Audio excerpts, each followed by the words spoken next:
Hello everyone, how are you doing? This is MD Tech here with another quick tutorial. In today's tutorial, I'm going to show you guys how to determine if your laptop has a precision touchpad.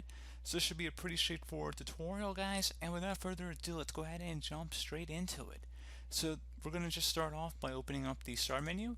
Select the setting gear icon on the left side where you hover over it says settings. So go ahead and just left click on that one time.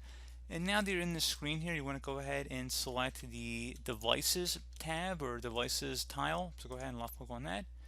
And if you see an option on the left side that says touchpad, you just would go ahead and left click on that. I'm on a desktop device, so it won't show it for me, but you just would go ahead and select touchpad. And then on the right panel, it would say if your PC had a precision touchpad on the right panel, like it would actually say that.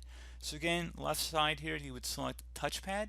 And then on the right panel, once you've selected that option, it would say if your PC has a precision touchpad on the right side. I mean, that's verbatim what it would say.